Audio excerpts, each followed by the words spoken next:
Halo semua, selamat siang. Hari ini mungkin bisa dibilang meeting pertama dari Extended Review. Extended Review adalah kolektif yang berfokus di tentang group study, bahasanya mungkin nanti di dalamnya bakal ada pembahasan-pembahasan multidisiplin. Ya, program Extended Review itu diinisiasi oleh kita, Place dan juga Desk Review oleh Zaki Kaidan. Hari ini kita akan mendiskus tentang riset dari Mas Arya Putra. Itulah sebuah observer desain kesehatan. Mungkin hari ini bakal langsung aja ke Mas Arya untuk ngasih apa ya, pengantar mungkin ya bahasanya, pengantar dan juga menjelaskan sedikit tentang apa itu ETAR dan lain-lain. Habis itu mungkin kita bisa lanjut open discussion. Boleh. Ya, makasih sebelumnya kesempatannya, Mas Bayu dan teman-teman semuanya.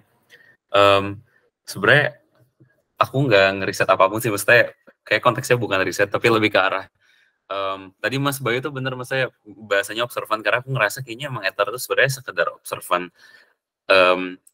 desain sehari-hari atau desain yang sering kita jumpai lagi. Jadi aku izin share, aku wait sebentar. Bisa, Mas. Masuk gak? Share screen-nya. Kalau aku ke sini masih masuk gak? Masuk kan ya? Ini ke next kan? Aman kan? Aman ya? Aman gak sih? Aman ya? Oh ya, aman. Oke. Wait, oke. Ya, halo semuanya. Aku ulang lagi. Aku Arya Putra dari ETAR. Mewakili ETAR sebenarnya karena aku berdua sama temanku namanya Arfan. Kemarin juga mungkin teman-teman udah ke BTW kalau misalkan putus-putus atau mungkin tiba-tiba connection-nya mati, dikabarin aja ya teman-teman. Aku nggak bisa ngeliat chatnya soalnya. Jadi hari ini mungkin sebenarnya nggak mau menjelaskan apapun. Kayaknya terlalu berat gitu kalau ngejelasin sesuatu. Jadi lebih ke arah pengen cerita dan sharing aja sih. Sebenarnya tuh ETAR tuh ngapain sih? Terus apa sih yang dibawain sama ETAR? Terus mungkin kemarin juga sempat di-share di posternya juga tentang pemilu. Jadi ya sekalian lah, maksudnya dari kemarin juga ETAR sering nge-bring up soal pemilu. Jadi ya sekedar cerita-cerita aja sebenarnya apa sih yang ETAR dapat atau gimana sih perspektif ETAR terkait fenomena-fenomena sosial yang ada di sekitar kita. Makanya aku kasih judulnya pemilu dan desain sehari-hari sebenarnya. Mungkin aku cerita dulu background ETAR. Jadi ETAR itu ada dua, aku dan temanku namanya Arfan, mungkin lagi berhalangan hadir.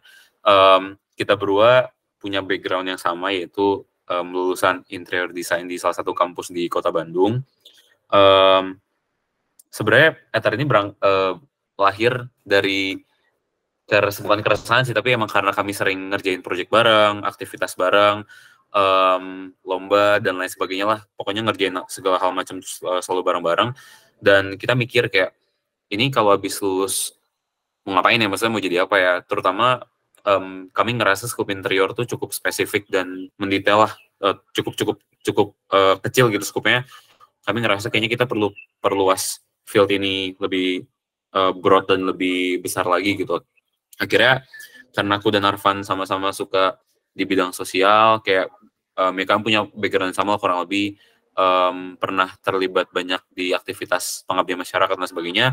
Kami merasa kayak isu sosial itu adalah sebuah isu yang dekat sama desain, terutama konteks spasial lah gitu. Itu dekat banget sama kita. Akhirnya kami mikir, kenapa nggak ya udah sekalian dibuat aja si inisiatif ini gitu bareng-bareng, supaya akhirnya bisa ngasih banyak pengaruh ke banyak orang. BTW ini background suaraku berisik gak? Aku lagi di rumah dan kayaknya lagi ada pengajian, jadi kayaknya aman, Mas. Ini kan nggak terlalu mengganggu kan? Aman kan? Ganggu sih. Enggak. Oh serius?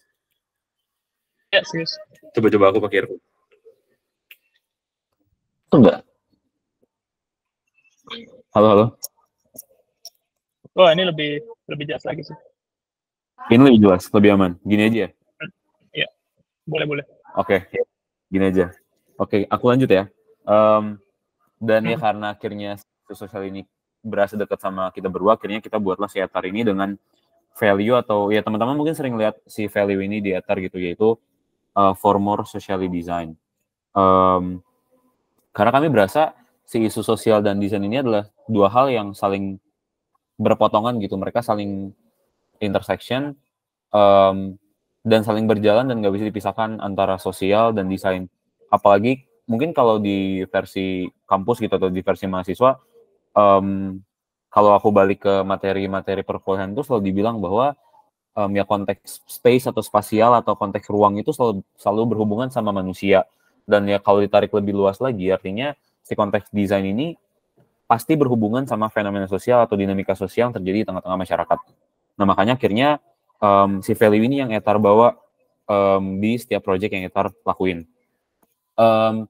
Ada dua sebenarnya yang jadi hal utama yang berkaitan dengan desain sosial. Yang pertama itu bagaimana akhirnya membawakan desain ke sosial. Di sini tuh ngomongin soal bagaimana akhirnya desain yang sering Etar jumpai atau lokal atau vernakular ini bisa dinikmati atau bisa dilihat sama audiens atau masyarakat luas. Mungkin itu contohnya kayak konten-konten yang Etar sering post di Instagram itu kayak tentang daily design atau mungkin beberapa fenomena-fenomena unik yang sering kita jumpai sehari-hari. Nah itu akhirnya kita coba bawain si fenomena tersebut ke ranah sosial atau ke ranah audiens luas gitu. Dan yang kedua bagaimana yang kedua bagaimana membawakan sosial ke ranah desain, bagaimana mengintervensi sebuah desain dengan konteks atau sebuah value yang lebih tersosialkan. Nah, aku mau cerita proyek-proyek Etar yang pernah lakuin. Yang pertama mungkin dari yang si topik kedua tadi itu bagaimana akhirnya membawakan ranah sosial ke si desain itu gitu. Sebenarnya Etar tuh berangkat dari tesis aku juga sebenarnya, karena kemarin pas lagi ngerjain tesis dan sekalian juga dijadiin proyek Etar, yaitu proyek tentang imagine your playground. Jadi bagaimana sebuah desain playground itu dapat lebih socially design bersama dengan si subjek atau si pengguna ruang bermain tersebut gitu. Dalam konteks ini anak-anak. Nah di sini proyek pertama ini itu konteksnya tentang participator design bareng sama anak-anak di salah satu kampung kota di kota Bandung dekat kampusku. Diawali dengan, aku cerita sedikit soal proyeknya, jadi diawali dengan berbagai macam tahapan lah, kayak misalnya main-main sama anak-anak, menggambar bersama dengan anak-anak, terus kami juga audiensi ke anak-anak terkait desainnya, bikin perancangannya model 2 dimensi, 3 dimensi, terus kami juga melibatkan berbagai macam aktor di wilayah tersebut buat bikin perancangan ini bersama-sama, supaya menghasilkan sebuah desain yang lebih sosial gitu. Dalam konteks ini makanya ngebawain ranah sosial ke ranah desain. Gimana kira desain itu harus tepat guna bersama-sama dengan penggunanya, tersosialisasikan dengan baik ke masyarakat penggunanya itu sendiri. Makanya kira si Imagine Your Playground ini jadi project pertamanya Etar. Terus setelah itu masih di konteks yang sama, bagaimana membawa ranah sosial ke ranah desain. Di tahun lalu itu di Bandung Design Biennale, teman-teman dari Etar diajak oleh teman-teman dari Griffin buat bikin sebuah exhibition judulnya Patokannya. Di sini bagaimana kita ngelihat sebuah fenomena sosial dari sudut pandang Griffin sebagai studio branding dan desain grafis, dan juga Etar sebagai yang banyak menitik beratkan pada ranah spasial gitu. Nah akhirnya kita coba riset sama-sama di sebuah wilayah di kota Bandung, dan data atau hasil riset yang kami dapatkan mengenai wilayah tersebut diolah oleh Griffin menjadi sebuah branding atau brand guideline daerah tersebut, dan oleh Etar direspons dalam konteks fenomena sosial. Jadi kayak misal kami menemukan berbagai macam fenomena sosial di sana, kami coba nih gimana kira desain-desain tersebut atau fenomena-fenomena tersebut dapat diintervensi secara desain oleh Etar. Dan untuk lebih mensosialkan desain tersebut, kami juga buat sebuah segmen, namanya segmennya Kita Kira-Kira. Ini bagaimana di sini Etar mengajak berbagai macam pelaku kreatif, dan gak cuma pelaku kreatif tapi berbagai macam orang dari sudut pandang atau latar belakang yang berbeda buat menerjemahkan fenomena sosial tersebut dari segi desain yang mereka miliki gitu. Nah, kira kami coba kasih brief fenomena sosialnya, kayak contoh misalkan pengamen, atau mungkin tentang sampah, tentang parkir liar, dan akhirnya mereka coba cari nih bagaimana sih respons fenomena sosial terbaik buat fenomena sosial tersebut gitu. Sebenarnya ini semua tuh berlandaskan dari sebuah value bagaimana kita sebagai desainer itu cukup naif ketika kita ngebuat sebuah desain yang selalu solutif gitu.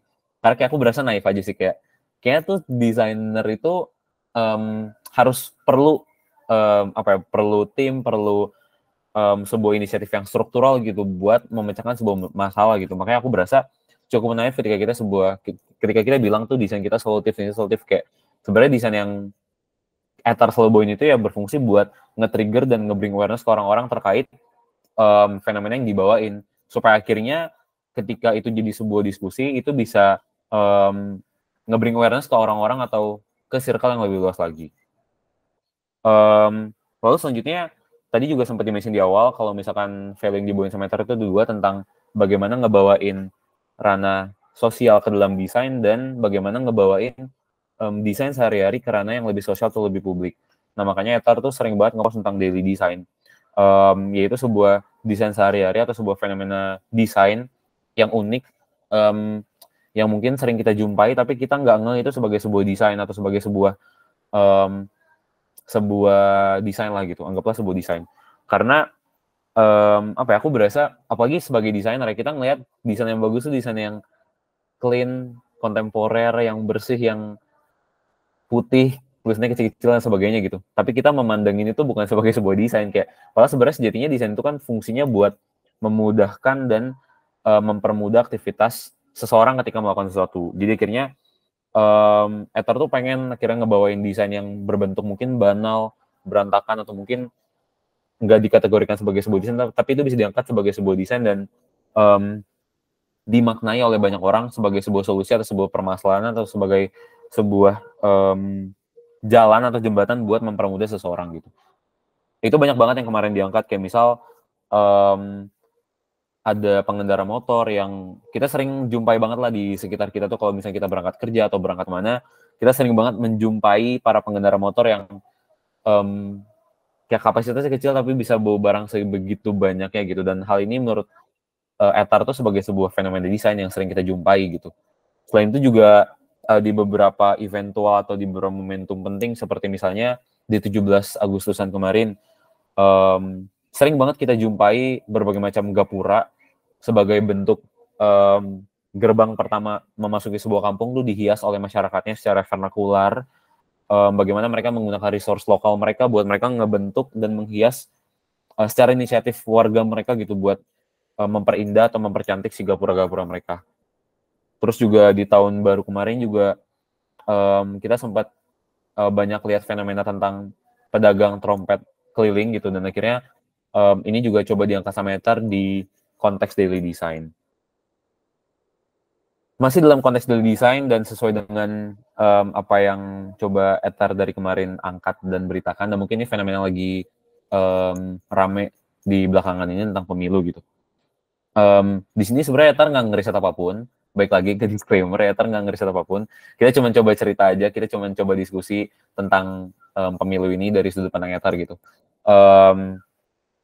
Ya mungkin secara garis besar ada tiga fase di pemilu ini, kayak pra pemilu, pemilu, dan pas pemilu. Mungkin pra pemilu itu lebih ke arah momen-momen masa kampanye, momen lagi marak-maraknya para caleg atau para capres tuh bergerilya buat kampanye dan sebagainya gitu.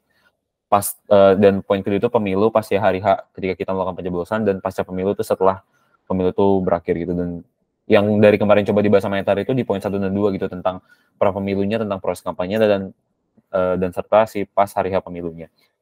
Mungkin aku cerita dulu awal-awal tentang pra pemilu gitu. Mungkin teman-teman di sini juga mungkin sadar dan aware gitu dengan keberadaan si media kampanye yang dibawain atau diangkat oleh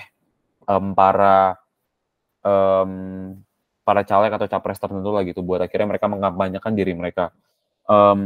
aku berasa ini sudut pandang Ether tuh berasa bahwa sebuah fenomena ini adalah sebuah fenomena yang menarik dan nggak bisa dihilangkan di Indonesia gitu, karena si momentum ini tuh jadi hal yang jadi warna baru di tengah-tengah kebiasaan kita sehari-hari. Mungkin ketika kita ke kantor setiap hari kita ngelewatin jalan yang sama berhari-hari, cuman ketika hadir ada si APK atau ada media kampanye ini jadi sebuah hal yang menarik aja, dan sebuah hal yang baru gitu di tengah-tengah keseharian kita. Dan APK ini khususnya media cetak tuh ya biasanya bentuknya baliho, mungkin spanduk partai, bendera partai, stiker dan lain sebagainya yang ditempel atau ditaruh oleh berbagai macam campaigner untuk meningkatkan atau nge-bring awareness tentang dirinya ke tengah-tengah masyarakat. Tapi sayangnya ya kita tahu sendiri kalau misalnya keberadaan mereka ini kadang suka nyebelin, dan aku yakin sebagian besar dari kita pun pasti ngerasa keberadaan mereka tuh jadi sebuah sampah visual, atau mungkin keberadaan dari mereka tuh ngeberantakin estetika visual yang ada di jalan-jalan tertentu atau mungkin public facilities tertentu. Nah, dan tentunya di sini Ether tuh nggak bisa ngasih solusi apapun. Di sini Ether nggak bisa memecahkan permasalahan ini karena kami tahu permasalahannya adalah sebuah permasalahan struktural. Jadi yang bisa Ether lakukan adalah nge-bring awareness atau nge-trigger orang-orang terkait fenomena-fenomena ini lewat konten-konten atau lewat postingan yang coba Ether posting dari kemarin. Kemarin juga Ether sempat coba ngerespons si fenomena banner atau APK tersebut ke dalam segmen kita kira-kira pemilu. Jadi kita kira-kira ini adalah sebuah segmen bagaimana akhirnya Ether merespon sebuah fenomena tertentu dari sudut pandang Ether, bukan mencoba untuk memecahkan sebuah permasalahan tersebut, tapi mencoba buat nge-trigger atau nge-bring awareness fenomena tersebut ke orang-orang. Dan di sini akhirnya kami banyak terinspirasi dari, mungkin teman-teman di sini juga udah pada ngeh dengan pemilu-pemilu di luar gitu, bagaimana para capres atau caleg di luar negeri itu ketika kampanye tuh mereka rapi, tertata, terus bannernya emang ada regulasi tertentu terkait ukuran dan lain sebagainya. Dan di sini kami coba buat lebih rapi gitu, ketika misalnya mungkin ternyata di Indonesia tuh dibikin regulasi bannernya tuh ukuran sekian, terus warnanya harus sekian, dan harus memuat konten sekian gitu. Terus juga akhirnya kami coba buat gimana akhirnya si banner-banner ini ketika disusun tuh align by warna mereka supaya pas dilihat tuh nggak berantakan. Ketika dilihat tuh mereka satu nada dan satu satu gradient gitu. Dan juga di sisi kirinya tuh kami coba sediain tempat buat mereka nempelin stiker vandal mereka gitu. Kalau misalkan sebelumnya tuh mereka nempel di rumah-rumah warga, tiang listrik dan lain sebagainya, tapi kayak kenapa nggak kita sediainnya tempat buat mereka nempelin sekalian gitu. Jadi kayak emang udah disediakan tempatnya dan ya udah mereka tinggal nempelin. Terus jadi hal ini ketika emang dipasang secara branded gitu, kayak akhirnya nimbulin sebuah gradient atau warna baru di jalan atau sebuah alley tertentu gitu.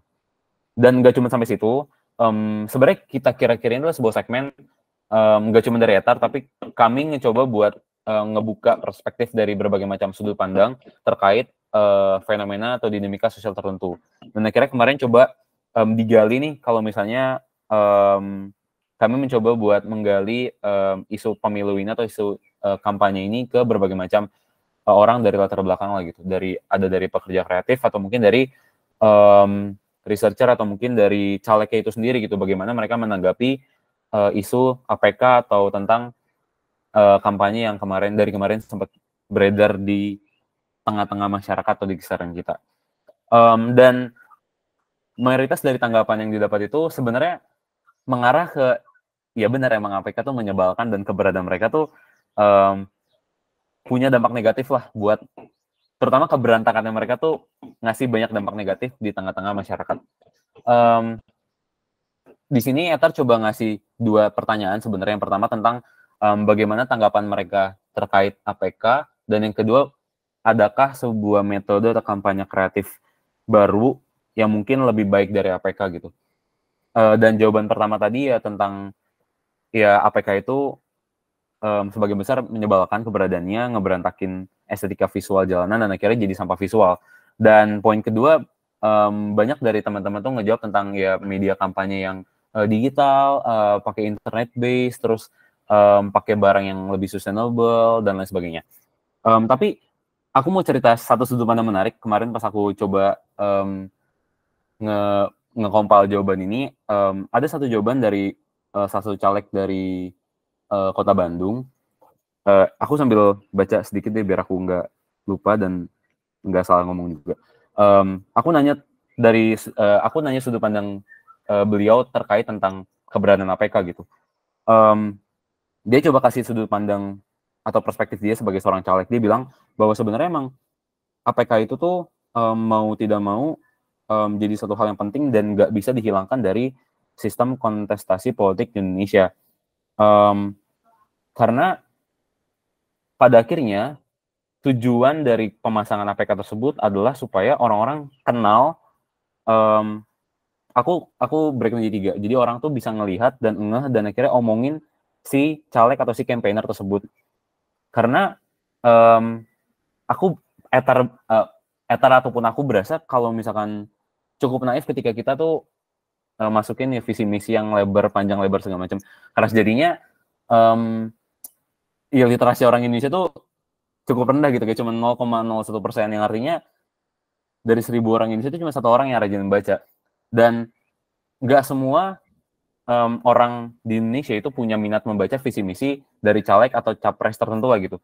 Mungkin capres dibaca karena kontesnya cuma 3, tapi kalau misalnya caleg atau mungkin caleg DPRD kan yang punya jumlah yang begitu banyak gitu. Mungkin kemarin teman-teman ngerasainnya pas buka suara-suara, terus itu ada berbagai macam nama caleg dan pastinya nggak semua mereka kalian ngeh dan hafal gitu, apalagi visi misi mereka gitu. Makanya akhirnya si caleg dari Kota Bandung ini bilang kalau misalnya emang tujuan dari campaigner atau politisi ini memasang spanduk mereka itu sekedar buat ngenalin diri mereka ke orang-orang, menciptakan sebuah familiaritas ke orang-orang gitu. Karena aku pribadi ini hadir di aku dan teman-temanku dan keluargaku gitu. Kayak kemarin pas kita melakukan pemilu, mungkin teman-teman juga ada yang ngerasain gitu. Kayak ketika kita melakukan pemilu, mungkin kita enggak lah sama capresnya, kita tahu gitu. Tapi ketika move ke caleg DPR, DPRD atau DPD, itu tuh kayak akhirnya berasa kayak dikejar sama waktu buat nyoblos, dan akhirnya nyoblos yang paling familiar sama diri kita. Dan familiaritas itu timbul dari adanya ya APK-APK itu gitu. Jadi akhirnya ya emang bener APK itu tuh nggak bisa dihilangkan gitu. Mau sebagaimanapun itu tuh hal yang nggak mungkin bisa hilang. Dan ya bahas familiaritas tadi mungkin teman-teman juga ngeh gitu ya soal berbagai macam metode kampanye yang unik dan lucu gitu. Dan baik lagi, hal ini tuh fungsinya buat menimbulkan atau menciptakan sebuah familiaritas ke orang-orang. Dan familiaritas ini tuh yang akhirnya jadi bahan omongan di orang-orang, supaya orang-orang tuh aware dan engah dengan keberadaan mereka. Dan akhirnya orang-orang mostly akan ingat nama mereka ketika mereka melakukan pencoblosan di TPS-TPS tertentu gitu. Dan selain itu juga terkait tentang metode kreatif, dari caleg Kota Bandung ini juga bilang bahwa emang bener, maksudnya APK itu emang nimbulin banyak sampah dan sebagainya, tapi ketika kita mindahin metode kampanye ini ke metode digital atau metode internet based gitu, hal tersebut tuh hal yang belum ideal dilakukan di Indonesia, karena ya mungkin itu bisa dilakukan atau mungkin bisa menyentuh target market orang-orang yang emang udah melek teknologi, tapi belum semua rakyat Indonesia tuh sadar dan paham atau ngeh terkait dengan teknologi gitu.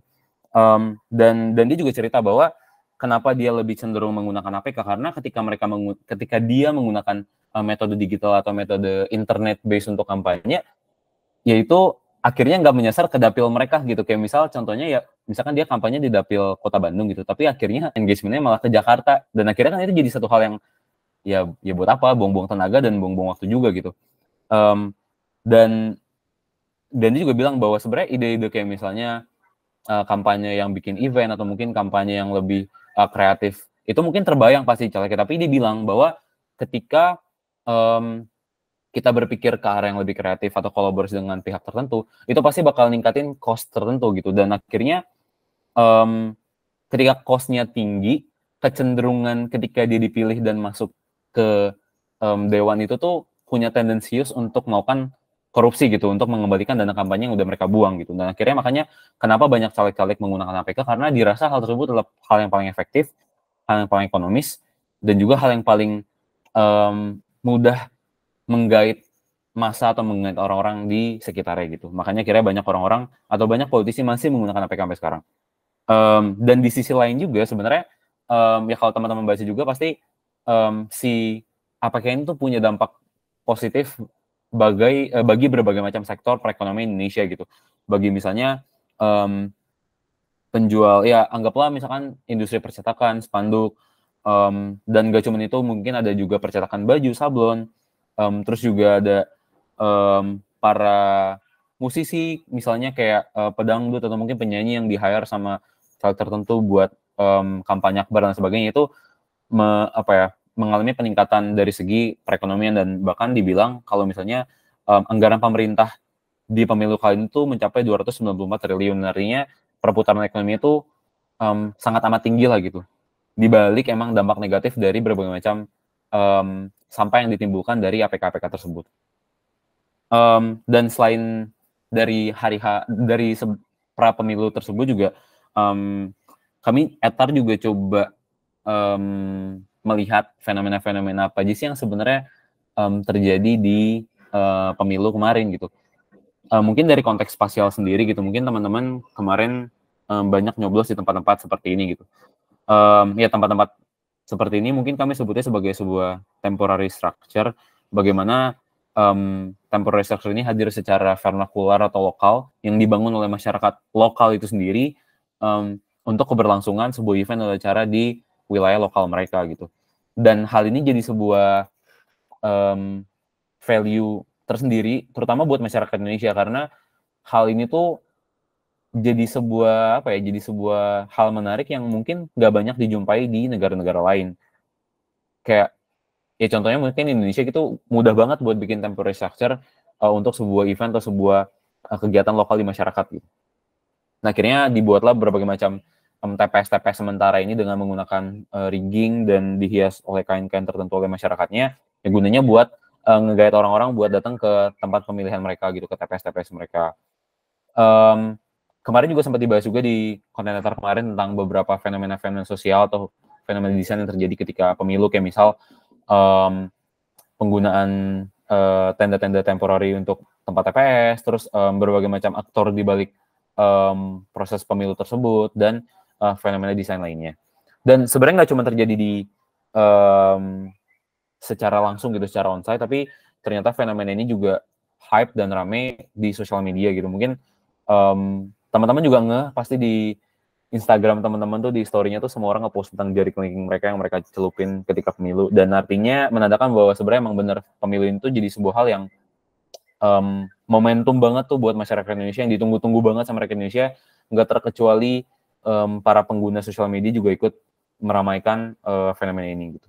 Dan tadi aku baca juga kenapa akhirnya hal menarik, kenapa akhirnya orang-orang tuh milih kelingking yang dicelupin. Sebenarnya nggak ada aturan spesifik sih kayak mereka harus celupin apa, tapi ada artikel yang memuat kalau misalnya kenapa jari tangan. Sebenarnya yang di-mention jari tangan, karena emang jari tangan yang paling mudah untuk dicelupkan, betul kan, kayak ya pasti jari tangan gitu.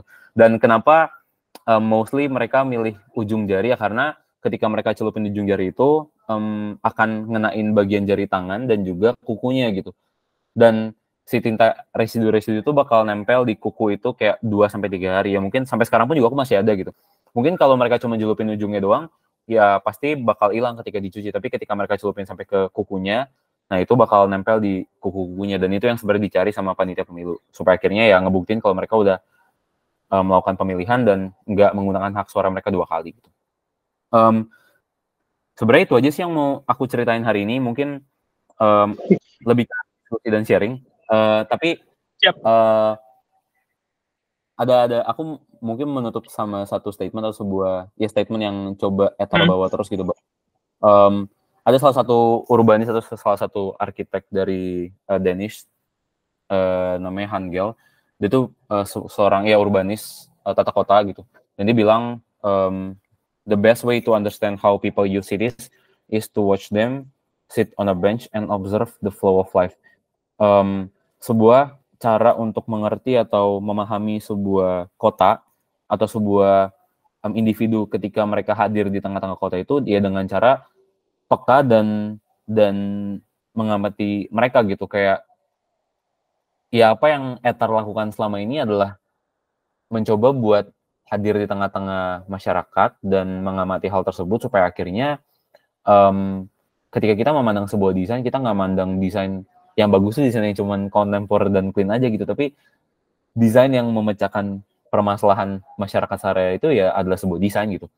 Dan Hangul juga bilang bahwa we need to pay more attention to the details, the small things that make a big difference in people's life. Dia bilang bahwa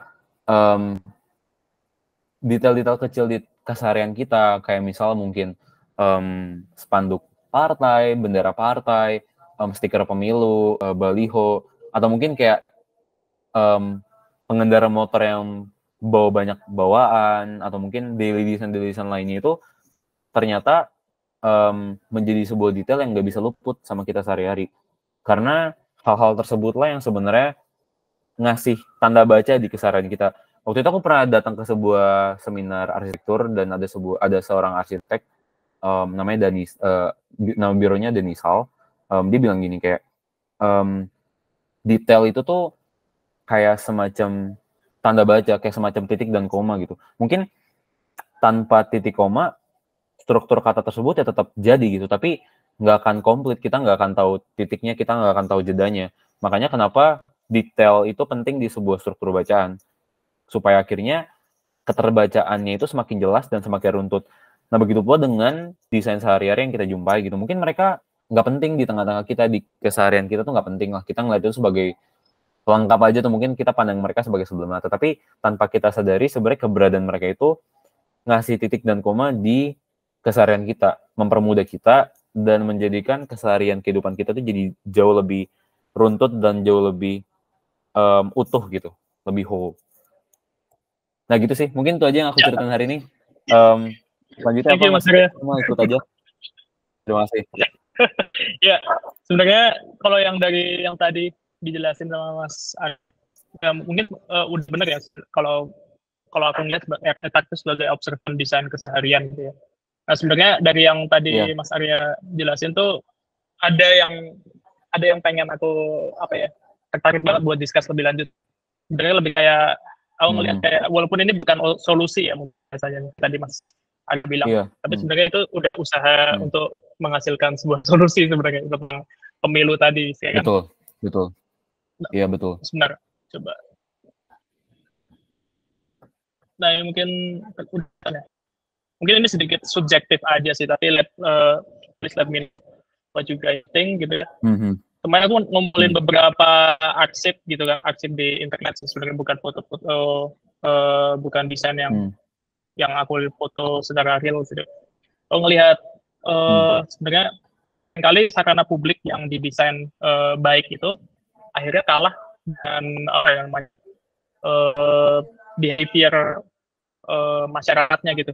Maksudnya masyarakat misalnya dia memilih jalan lebih cepat yang di sini, akhirnya dia tidak menggunakan desain yang bisa dibilang sudah well design gitu, tapi akhirnya disebut sebagai desain yang gagal gitu karena tidak berfungsi secara optimal gitu mungkin. Ya, setuju.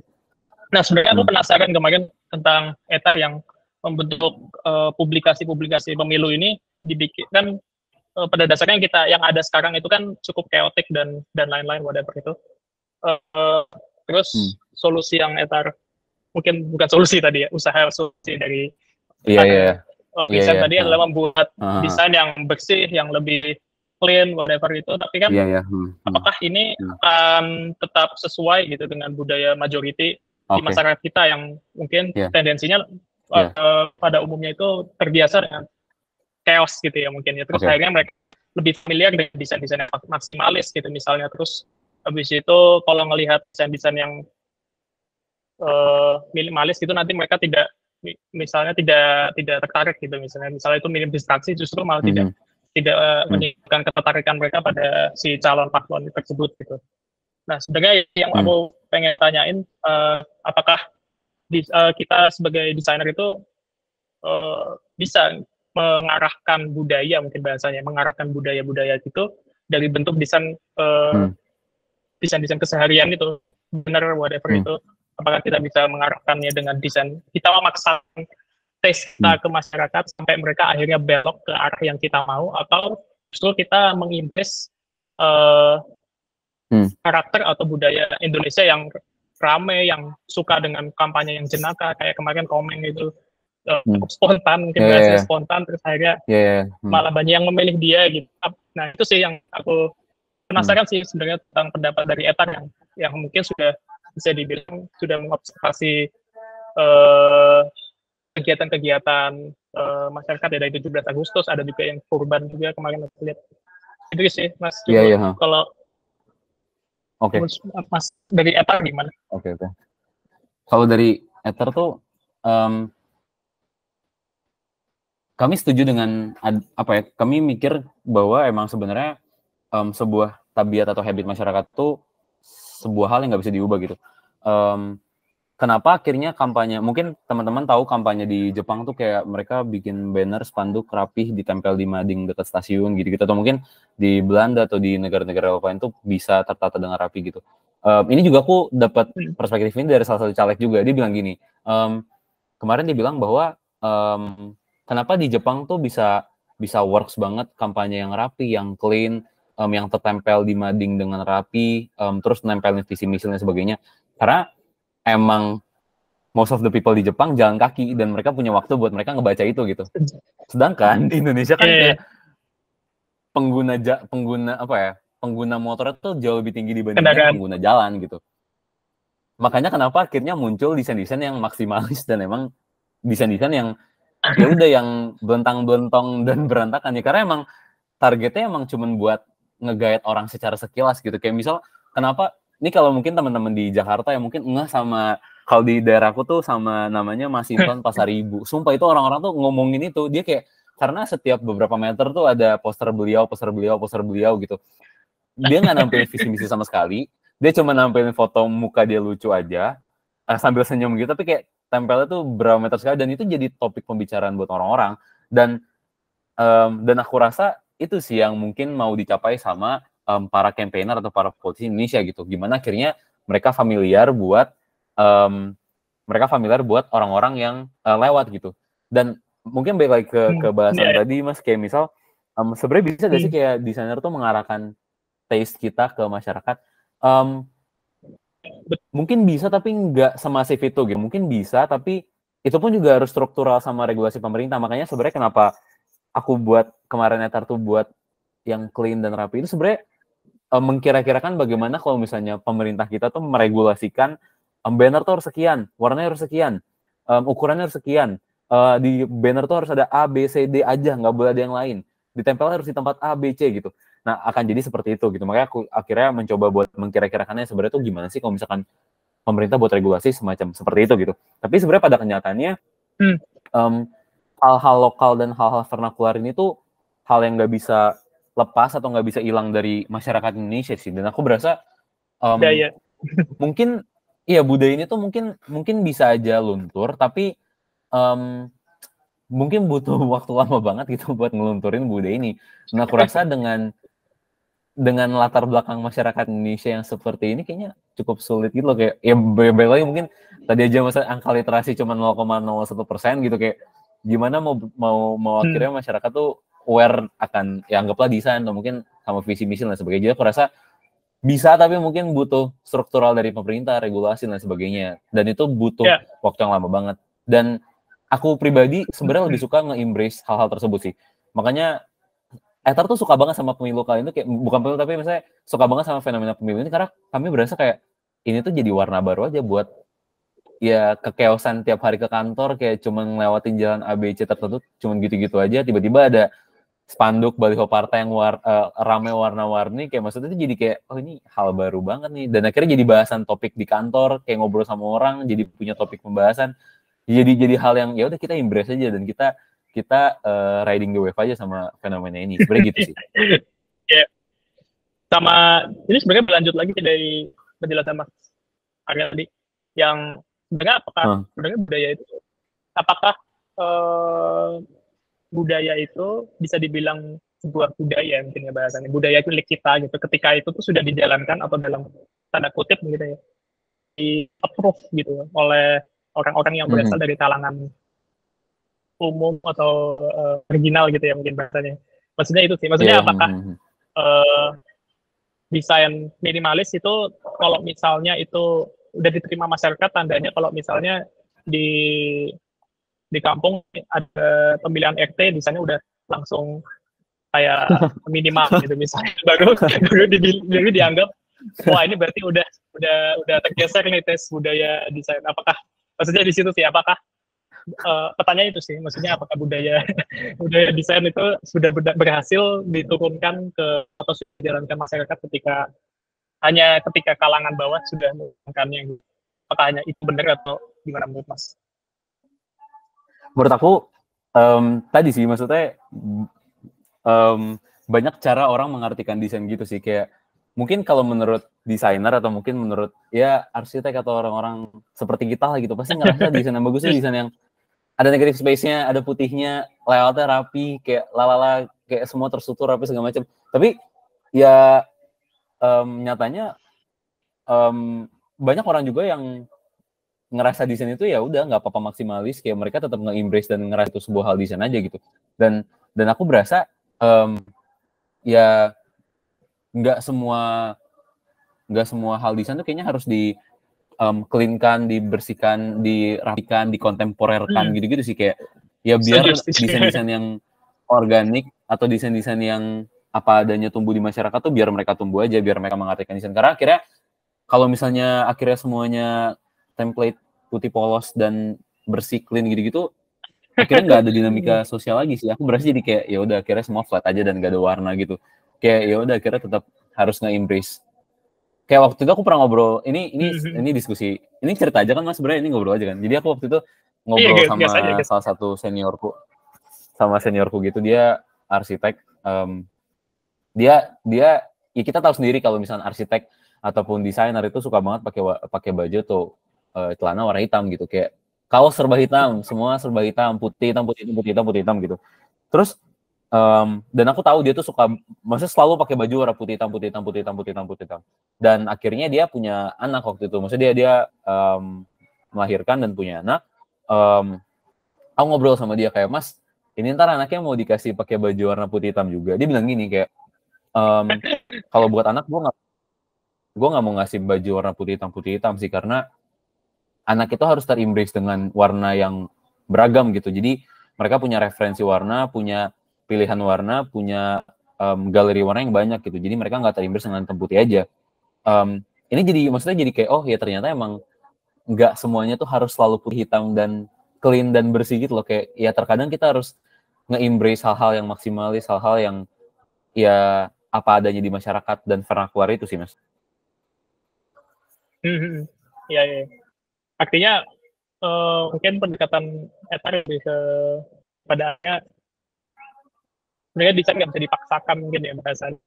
Kalau secara iya sih, iya setuju. Iya setuju. Kayak ya udah kita cuma bisa nge-embrace fenomena tersebut, kita tambahin sedikit desain, tapi biarlah masyarakat atau biarlah orang-orang tersebut menentukan sendiri kayak ini arah desain gue mau ke sini, kayak udah biarin aja penggunanya gitu, kayak ya udah kita cuma nyediain ibaratnya apa ya, medianya aja gitu, tapi kayak biar ya udah mereka jalannya sendiri tumbuh secara vernakular gitu si desain tersebut. Tapi kalau lihat dari yang kemarin sebenarnya perlu apa ya bahasanya mungkin pemilu kemarin sebenarnya nggak terlalu berbeda dengan pemilu tahun sebelumnya nggak sih sebenarnya, atau ada yang berubah ya? Maksudnya kalau misalnya pada akhirnya kita cuma bikin desain akhirnya perubahan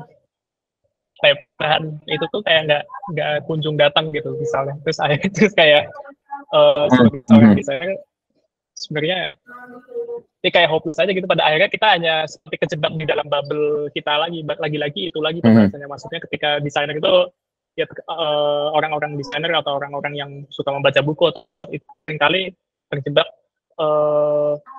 dalam bubble itu gitu.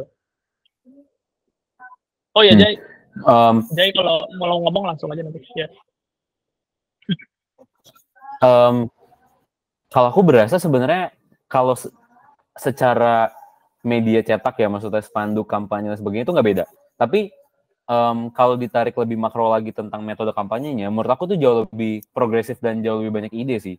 Kayak maksudnya, ya mungkin kita tahu beberapa capres atau mungkin beberapa caleg tertentu tuh nggak cuman mengandalkan si exposure dari baliho, banner aja gitu buat mereka kampanye diri mereka gitu. Tapi kayak banyak metode-metode lain tuh kayak proses-proses lain yang menurut aku jauh lebih progresif dan jauh lebih ngena sih dibandingkan baliho gitu. Kayak mungkin ya baliho tuh ditempel dan bisa disanter, cuman kayak ya mereka bisa datang ke masyarakat satu persatu atau mungkin mereka bikin event bareng sama masyarakatnya, mereka bikin kegiatan tertentu bareng sama masyarakatnya, dan menurut aku hal-hal ini nih kayak diskusi, terus mungkin ada diskursus sama politisi tertentu atau mungkin diskusi publik tertentu dan sebagainya lah, kayak hal tersebut tuh aku rasa ya kedepannya tuh bakal jauh lebih masif sih di pemilu-pemilu berikutnya gitu. Apalagi maksudnya orang-orang sekarang mulai banyak orang-orang yang melek teknologi, mulai banyak melek internet dan sebagainya. Mereka tuh akan aware tuh sama hal seperti itu, dan akhirnya kampanye-kampanyenya pasti akan jauh lebih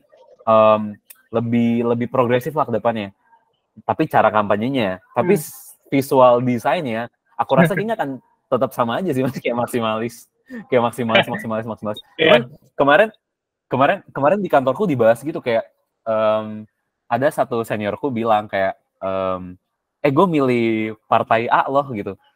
Hah, serius? Kita semua kaget gitu, kayak maksudnya partai yang under the radar dan ya maksudnya kurang hype, bukan salah satu partai besar lah, kayak dia partai kecil gitu, kayak gue milih partai ini loh gitu. Kayak kita kaget kayak kenapa milih partai itu gitu, kayak, dan dia bilang kayak iya gue suka aja sama desainnya, soalnya desainnya tuh kayak clean, terus nggak neko-neko, kayak ya udah gitu, kayak oke, gitu kayak oh ternyata ada sudut pandang perspektif itu ya, kayak orang milih caleg tertentu gitu, kayak oh, dan aku rasa kayaknya kedepannya tuh mungkin tuh akan banyak tuh kayak ya kedepannya tuh orang-orang mulai kayak nyewa hire designer buat ngedesain yang lebih rapi, walaupun ya tetap maksimalis tapi tetap rapi dan sebagainya. Cuman aku rasa budaya maksimalis dalam tanda kutip berantakan itu kayak bakal tetap ada sih, aku rasa.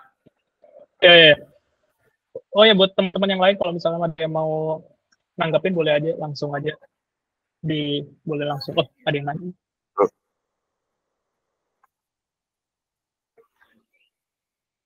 Ya, nggak ada. Jai. Halo. Ya, jadi sebenarnya mau ini aja sih, mau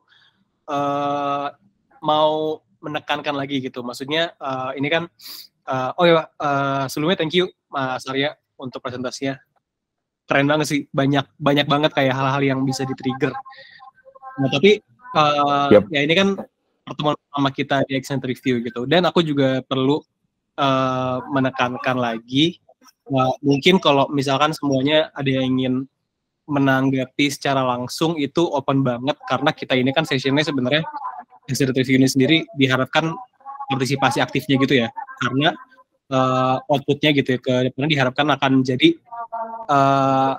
kolaborasi multidisiplin. Nah, ini kan kita istilahnya jadi si presentation yang initial ini cuma jadi trigger aja gitu. Jadi ya silakan kalau ada yang lain yang mau ngomong, mau berpendapat atau mau nanya, bahkan kayak mau challenge dari disiplin masing-masing, itu dibolehin banget sih. Gitu. Jangan galak-galak, Jai. Ada kira-kira? Oh enggak. Maksudku, maksudnya kita terpantik aja nih, biar berdialektika gitu.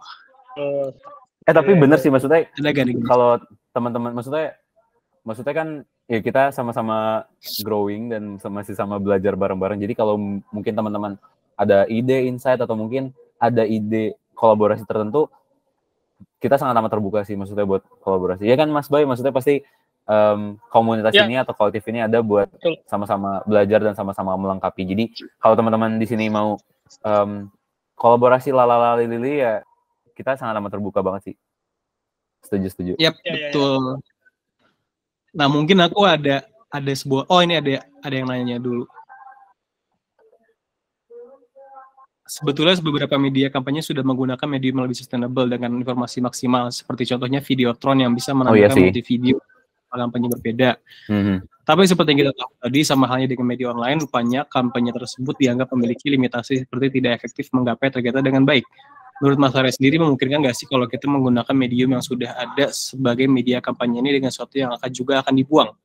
Contohnya berkampanye di sebuah produk yang disubsidi, selain produk ini nantinya akan lebih murah karena sebagiannya dibayar oleh berkampanye, orang mungkin akan membaca lebih dekat dengan informasi yang jelas. Misalnya di bungkus beras, mineral, dan bungkus makanan. Nah itu kira-kira gimana Mas Arya?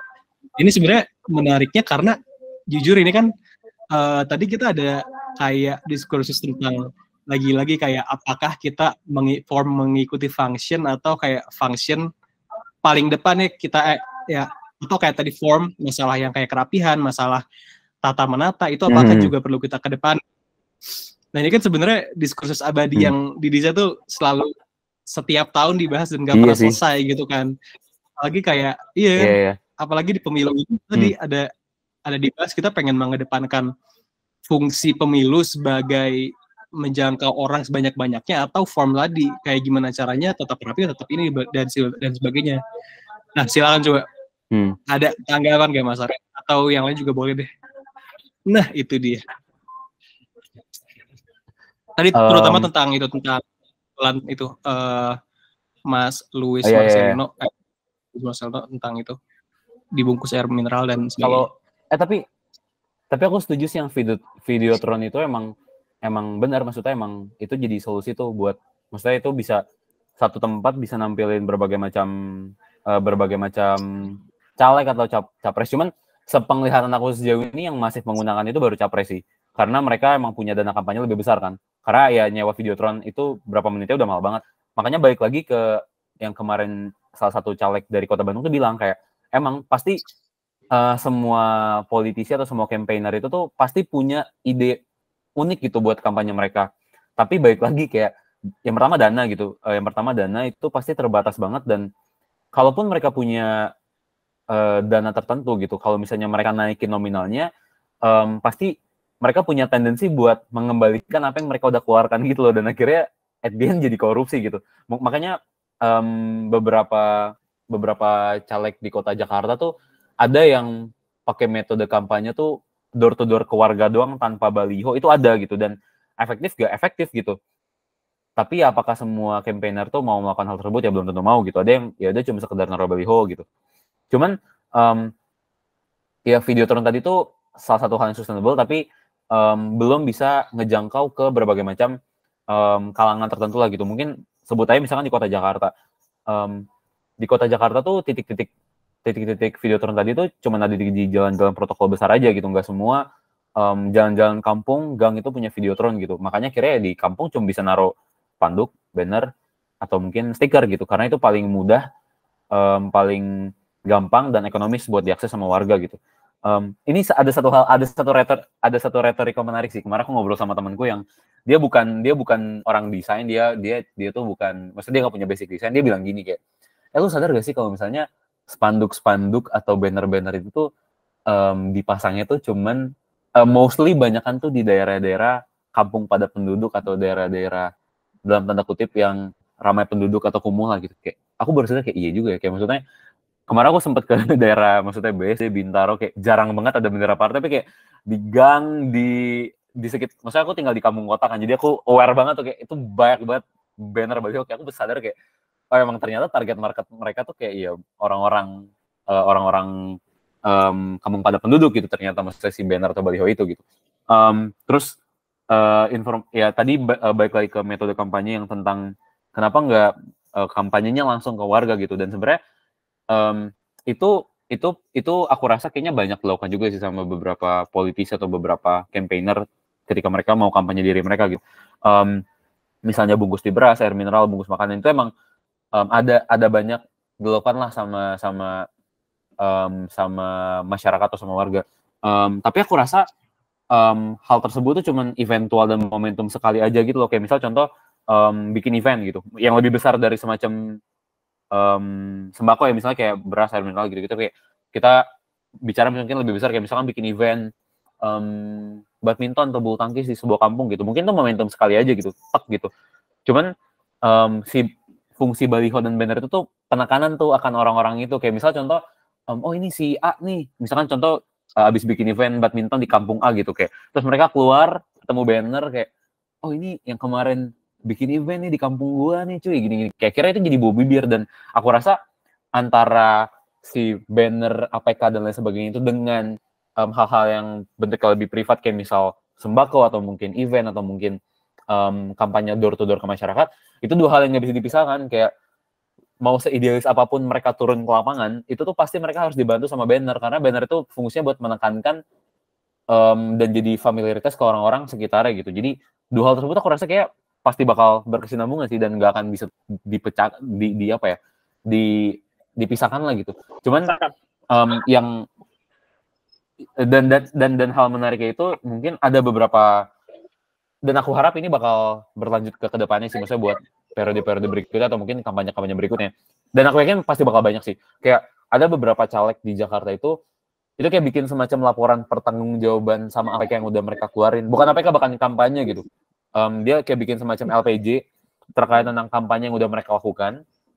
Dan LPG tersebut tuh di-blast di sosial media mereka buat orang-orang tahu kayak, oh mereka udah kampanye dari hari apa sampai hari apa, terus target kampanye ini siapa aja, terus kalau misalkan mereka print APK tuh APK-nya ditaruh di titik-titik mana aja, terus setelah itu APK-nya dikemanain. Itu mereka bikin LPG, dan menurut aku satu hal yang menarik dan harus ditiru sih, seenggaknya sama semua caleg, capres dan lain sebagainya di kedepannya lah gitu. Kayak ini menurut aku jadi ya seenggaknya mereka tanggung jawab atas sampah yang mereka keluarin sendiri gitu.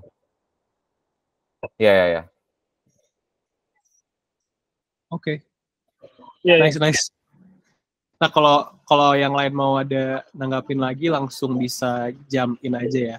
Ini kan soalnya seru banget ya, maksudnya ini isu yang hangat, dan di dalam sini ada banyak orang dari berbagai background. Ada pertanyaan lagi? Emang enggak, langsung open mic aja ya kalau mau ini. Halo. Thank you sama presentasinya. Cuma kalau mau ngerespon yang tadi masalah yang ditempelin terus kayak misalkan dia branding identity kampanyenya dia ditaruh di kayak botol aqua atau apa gitu, terus aktivasi lewat lomba badminton sama banner, itu kan sebenarnya strategi komunikasi juga ya. Jadi iya betul. Ya, jadi seingat gue tuh ada teori marketing namanya tuh ATL, TTL, sama BTL. Oke, jadi ATL tuh above the line. Dia tuh emang lewat atribut-atribut yang dia tuh langsung bisa dilihat, orang-orang juga bisa nangkep. Gue tapi cuma nambahin aja sih, soalnya semuanya tuh sebenarnya kayak berkesinambungan. Itu tuh dari above the line. Terus kalau yang kayak botol kayak gitu tuh masuknya juga bisa ke through the line. Dia itu jadi lewat aktivasi, bisa disisipin ke aktivasi juga, ada bentuk fisiknya. Jadi kayak above the line tuh yang kayak paling dasar gitu. Terus kalau below the line itu lewat aktivasi. Jadi sebenarnya kayak gitu tuh juga tergantung sama si kemampuan dananya si campaigner tadi itu. Kayak gitu sih kalau menurut gue juga. Jadi kayak ngaruh banget. Terus sama yang tadi masalah stiker, sebenarnya yang ide stiker dikumpulin tuh menarik, tapi gue kayak ngerasa si fungsi dari stiker yang harusnya dia bisa nyebar kemana-mana itu gak berfungsi secara maksimal, karena kan sebenarnya orang pasang stiker tuh supaya si stikernya itu mungkin bisa ditempelin ke kendaraan atau apa, jadi si fungsi dari stikernya itu dia bisa jalan kayak gitu. Benar. Kalau menurut gue ya. Cool. Jadi cool. Placement dia itu bisa sangat murah, dia bisa neken biaya produksi untuk kampanye dia tuh lewat situ kayak gitu. Jadi gue nggak bisa kayak benar-benar nyalahin kalau itu jadi sampah visual, karena kayak dengan keterbatasan dana itu media komunikasi mereka gitu. Terus apalagi ya? Setuju banget.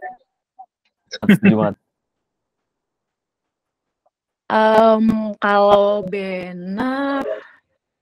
banner sih emang harus ada regulasi buat ukuran sih. Cuman kalau yang kayak untuk disatuin di satu tempat, misalkan kayak modding atau Videotron, menurut gue itu juga masih nggak efektif kalau diliatin sama behavioralnya orang sini kayak gitu.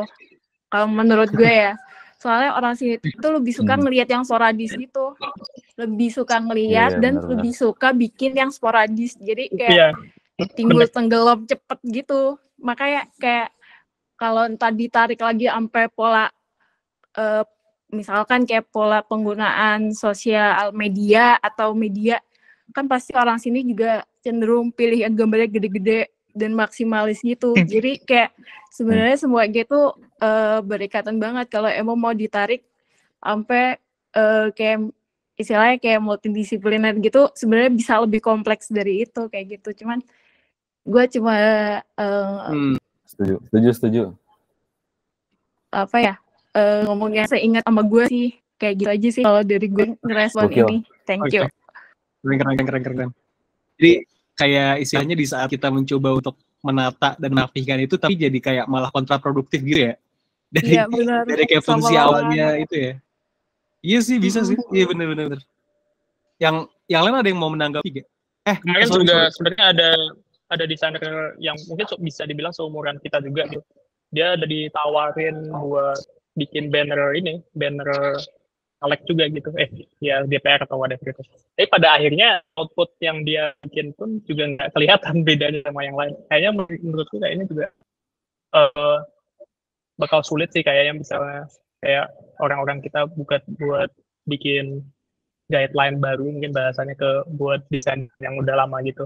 Karena mereka juga sebenarnya punya preferensi masing-masing. Yap. Dan ada tanya dari Ahmad Dimas tadi. Ya ada pertanyaan dari Ahmad Dimas ngomongin tentang desain nih Mas. Kemarin saya lihat ada beberapa desain poster publikasi kampanye yang memanfaatkan teknologi AI. Banyak orang yang bilang bagus, banyak yang juga bilang kurang kreatif. Menurut Mas Arya, apakah hal tersebut akan berpengaruh ke depannya terhadap desainer ataupun industri terkait? Mengingat belakangan ini penggunaan AI semakin masif di segala bidang. Nah ini mungkin pertanyaannya bisa direspon oleh Arya atau bisa direspon oleh yang lain juga ya. Jadi ini sharing bebas aja gitu, open discussion. Boleh dari Arya dulu ada ini nggak, ada tanggapan nggak tentang AI? Kalau aku mah setuju sih adanya AI. Kayak ya udah aja gitu, kayak ya udah itu mah nggak mungkin bisa terelakkan, kayak ya udah embrace aja gitu, kayak ya udah kita mah fungsinya ya udahlah embrace aja sama tersebut. Cuman aku juga penasaran sama teman-teman yang lain sih. Kalau aku mah ya udah. Sebenarnya ada yang baru AI, yang Sora ada. Ya. Yang video ya apalagi kan di sini juga ada itu ilustrator juga ya gitu ya. Cool. Dari Mas Hairul Imam Rizky itu ilustratornya kalau nggak salah ya? Mas Rizky atau Mas siapa yang kemarin ya? Lu? Ahmad Dimas. Oh, Mas Rizky. Ya, ilustrator. Bener ya? Bener. Kalau gak jadi utama sih sebenarnya, tapi ya gitu kan. Dari Mas ada ini nggak Mas? Ada tanggapan nggak? AI kan maksudnya banyak juga kayak ngambil porsinya ilustrator untuk mengilustrasikan suatu picture gitu kan. Dari Mas ada gak sih kayak concern tentang AI gini?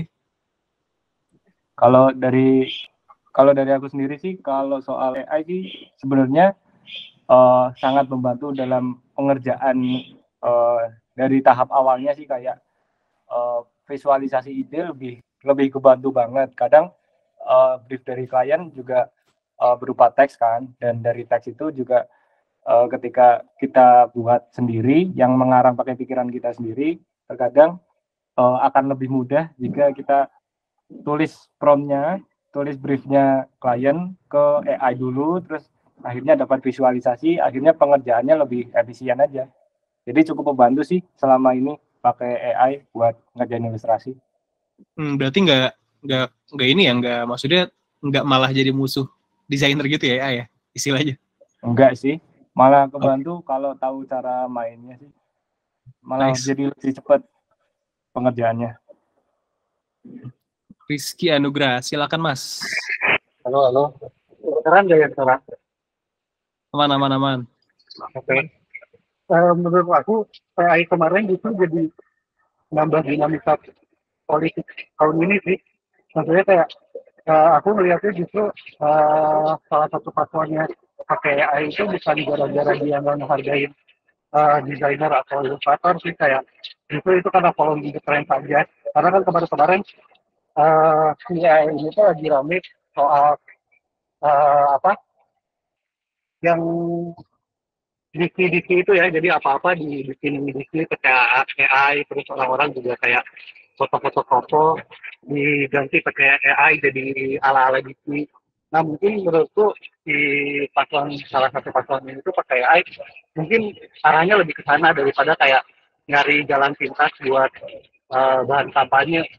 Terus kalau kalian menanggapi yang dari tadi dengan yang menarik dari di kampanye tahun ini menurutku salah satunya si AI ini, di mana selain kalau dari dulu kan mungkin si visualnya tuh cukup seragam ya, maksudnya nggak ada pendekatan yang terlalu spesifik, nggak kayak sekarang tuh aku lihatnya kayak selain paslon-paslonnya itu beradu tentang apa mau ngapain kalau mau jadi tidak kepilih, itu juga dari visual itu masing-masing paslon punya cara pendekatannya masing-masing gitu. Dan menurut aku sih sebagai desainer gitu ya, aku kayak ngikutin itu kayak terus sih, jadi kayak ada yang akhirnya kan ada yang pro sama AI, ada yang oposisi juga sama AI, sehingga kayak itu tuh jadi dinamika yang seru aja buat ngikutin. Dan aku kepo sih kayak kedepannya apakah gaya-gaya desain itu bakal mempengaruhi polemik politik ini juga sih gitu. Kalau dari aku sih tanggapannya itu ya. Thank you. Yeah. Iya sih, kemarin ya malah ada yang ini, malah ada yang prominent visualnya itu ke arah Disney ya. Mungkin emang dari medsos juga kali Mas ya. Sebelumnya kan ada juga ya di medsos soalnya. Iya, jadi kayak itu dari TikTok sih. Apalagi kan oh gitu. Nomor 2 tuh dia ke TikTok kan ya. Banyak ngambil pasarnya. Jadi menurut aku justru arahnya itu sana sih daripada apa kayak orang kan banyak yang kayak oh ini kayaknya udah apa kita mungkin itu juga jadi apa ya, mungkin banyak orang-orang kreatif yang merasa ini karir gue kayaknya bakal nih kalau kayak gini terus gitu. Apalagi kan si gitu ya, proyek besar gitu. Cuma di sisi lain lebih ke arah following trendnya itu sih, terutama di TikTok gitu. Ya, berarti kalau bisa aku simpulin gitu ya, mungkin kayak penggunaan AI atau kayak arahan visual kemarin tuh banyak juga emang bukan dari maunya si calon presiden atau dari si politikus, tapi emang si politikus itu ngikutin tren yang ada di masyarakat gitu ya. Dan itu juga tadi juga sempat mention juga sama Arya gitu, mungkin kayak apa tadi sama Arya sama tadi Nisrina juga gitu ya, kayak justru si desain itu yang ngikutin kemauan masyarakat. Nah itu juga seru sih, itu juga menarik sih. Dari yang lain ada lagi gak yang mau menanggapi atau ada yang mau tanya juga, mau ngobrol, mau mengajukan apa gitu? Nah, mangga Mas Ahmad Syauki, mangga. Halo. Halo. Di sini gue sebagai entusias aja ya, karena belakangan sebenarnya gue lagi suka desain kayak ada yang tahu kayak tabletop gitu, kayak Dungeons and Dragons dan segala macam. Ya. Tahu dong. Ya. Itu kan gue kan belakang ini kan desain kayak apa namanya, kayak map, kayak karakter segala macam gitu-gitu. Terus menarik banget ketika emang dihubungin dengan desainer itu mengikuti kayak masyarakatnya gitu. Nah masyarakatnya ini gue pakai sebagai player ya. Dan gue pernah tuh waktu gue buat awal-awal gue gak tahu mau buat apa. Gue coba bikin rapi segala macam gitu-gitu. Cuman ketika gue ngobrol, gue observe playernya gimana gitu-gitu, gue jadi bisa desain lebih enak gitu sih sebenarnya. dan desainnya arahnya beneran ke arah yang kayak kira-kira ini bisa engage pemainnya nggak ya, kira-kira ini berhubungan dengan background atau culture pemainnya nggak ya, gitu-gitu. Dan nggak tahu, menurut gue obrolan-obrolan ini menarik banget ketika gue coba desain yang terlepas dari arsitektur, sosial, segala macam gitu-gitu, untuk gue bisa buat sesuatu hal yang kira-kira bahkan map yang gue pakai, space yang itu pun juga bisa interaksi juga sama pemain-pemainnya gitu. Yang itu gue pakai kata kayak Arya itu, space ini sebagai playground juga gitu loh, untuk orang-orang bisa mengekspresikan karakter-karakter tersebut gitu sih. Makanya gue suka banget waktu awal-awal malah Arya bilang kalau misalnya space itu sebagai playground juga. Terus apalagi ya, gue juga nulis beberapa sih. Mungkin juga ngomongin regulasi dan segala macam juga, gue anggap perlu juga sih ternyata untuk kayak bisa memainkan desain-desain tertentu juga di playing ground-nya gitu sih. Dan itu juga hasil dari obrolan-obrolan para player atau masyarakat itu pun juga gitu loh. Jadi ekspektasinya itu kayak kelihatan banget gitu. Dan iya sih, abis itu jadi embrace kayak hal-hal yang chaotic juga lah. Jadi nge-embrace juga hal-hal yang kira-kira spontan juga, tercipta secara organik gitu loh kepada player ketika main. Jadi mengikuti juga gua sebagai orang yang buat campaign itu semacam kayak desainnya, ceritanya pun juga, itu pun juga akan terjadi kolaborasi juga terhadap player-player, dan gue coba kayak semacam merekomendasikan atau mendukung untuk kayak terjadi kayak semacam kolaboratif storytelling gitu sih. Gue nggak tahu ada hubungan atau enggak, tapi itu yang terpatok di pikiran gue. Karena belakangan gue lagi desain kayak gitu-gitu, dan menarik banget karena di sini orang-orang arsitektur kan. Gue jadi kayak desain map juga ada hubungannya juga bro, sama apa namanya, sama bangunan-bangunan dan lingkungan-lingkungan sekitarnya gitu sih. Yang abis itu fantasi juga sih, tapi gue fantasinya juga pengen lebih grounded juga, yang ada hubungannya juga sama background player juga gitu. Itu menarik banget. Itu aja sih yang gue mau share sebenarnya untuk menuangkan semangat multidisiplin kali ya. Nice. Multidisiplin banget. Aku mau nambahin boleh gak sedikit? Waktu itu pernah dengar di salah satu baca di salah satu artikel gitu, kayak mungkin ini ngomongin maksudnya apa ya, habit kan ya, maksudnya kenapa akhirnya desain kita tuh nggak bisa mengintervensi pengetahuan masyarakat terkait desain gitu, kayak ya udah yang bisa kita lakukan tuh nge-embrace ya kebudayaan atau lokalitas yang ada di tengah-tengah masyarakat. Contoh simpelnya adalah mungkin orang-orang seperti orang-orang kayak kita gitu, maksudnya pasti lebih, kalau misalkan disuruh pilih channel TV, pasti kita bakal milih Net TV. Karena kita berasa Net TV itu adalah channel yang sangat progresif. Kayak, ini progresif banget. Kayak maksudnya, ini kebaruan nih, ini desain, maksudnya kayak ini hal yang menarik, baru segala macam. Kita tuh kita nggak bakal milih kayak SCTV, RCTI dan sebagainya. Karena kita ngerasa kayak, ini boomer banget nih, ini kayak, ini terlalu old school banget gitu-gitu. Tapi pada kenyataannya,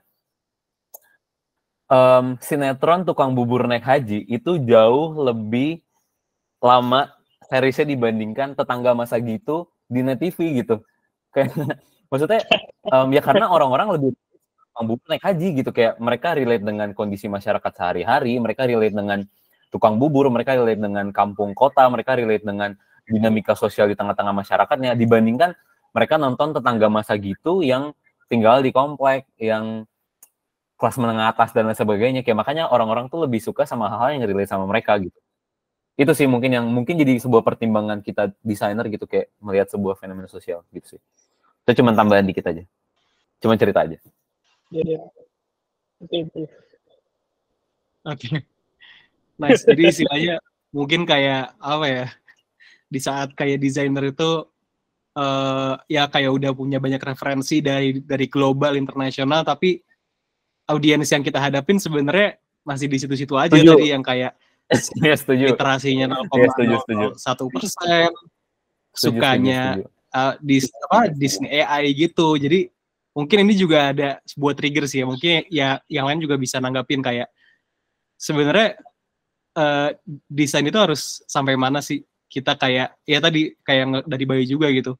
Kita harus nurutin masyarakat tuh sampai mana gitu. Kalau nurutin banget ya udah sekali aja kayak tadi bubur naik haji yang bikin relate banget. Naik haji, apa tadi kayak sinetron tukang ojek, Bajai Bajuri itu kan yang kayak populis proletar gitulah. Yang non elitis gitu. Hal-hal yang non elitis yang kayak aduh apa desain-desain yang gitu lah yang sporadis gitu. Nah, yang lain ada gak sih tanggapan tentang seputar itu? Ada yang mau menanggapi gak? Mangga Mas Luis Marcelino dulu deh. Tadi soalnya Mas sama Shoki udah ya. Jadi gantian dulu. Boleh Mas Luis.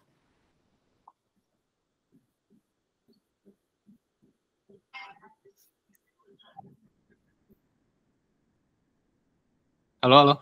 Mas Luis belum ada suaranya. Suaranya Halo, sorry. Nah, oke. Iya, kalau misalnya kayak mengikuti desain mengikuti masyarakat gitu ya.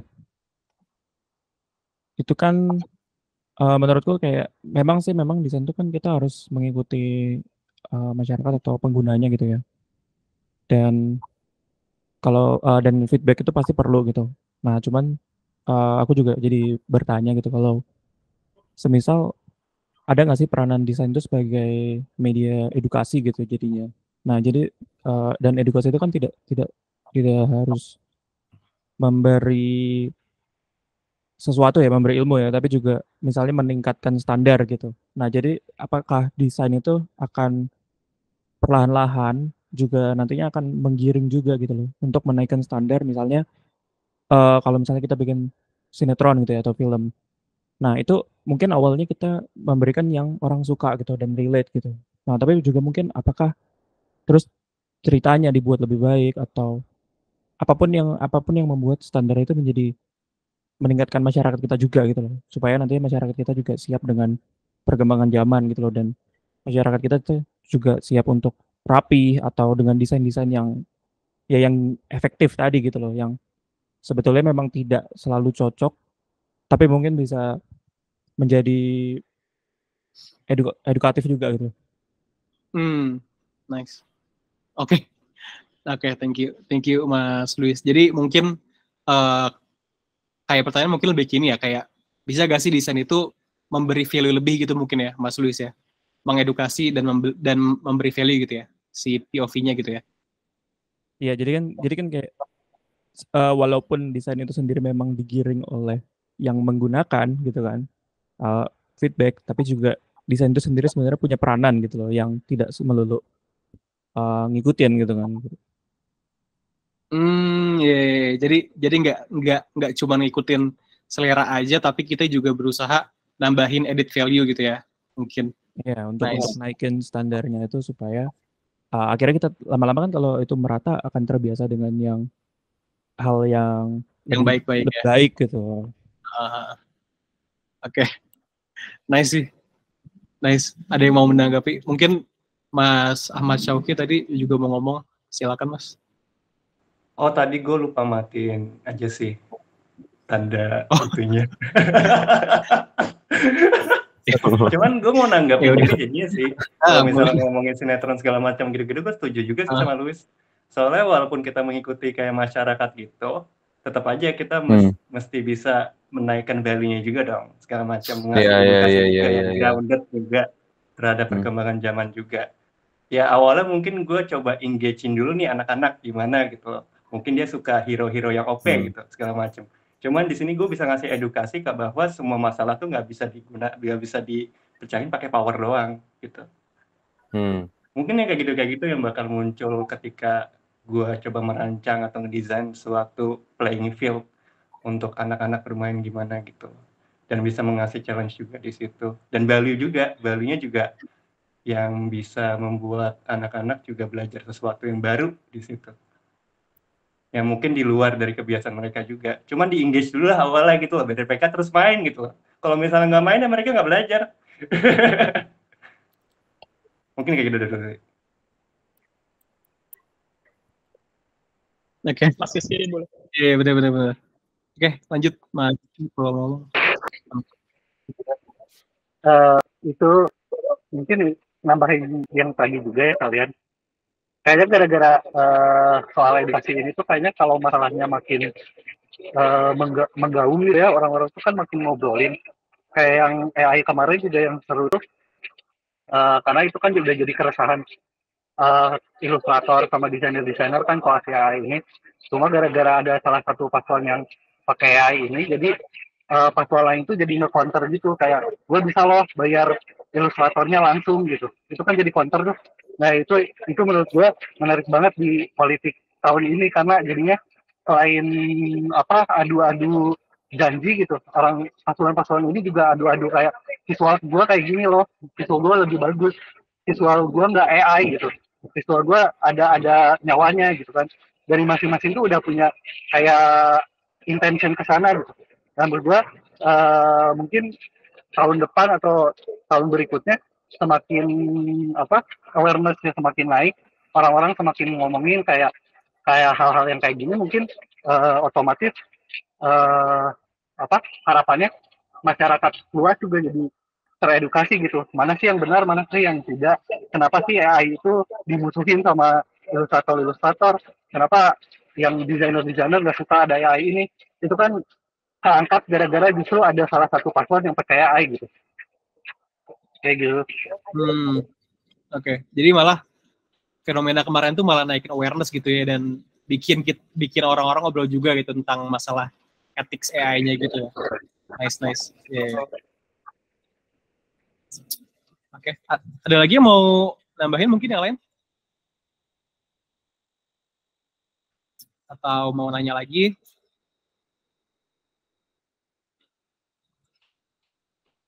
Oke. Dari mungkin kalau belum ada, ini juga udah lewat hampir setengah jam. Ya, mungkin ya aku sekalian tutup aja. Jadi mungkin gini sih, aku mau nge-brief ulang lagi kali ya. Jadi nanti kan ke depannya semoga gitu ya, session ini akan diadakan setiap hari Rabu, atau ya nanti kita insidental, tapi kita pengen sih setiap hari Rabu weekly gitu.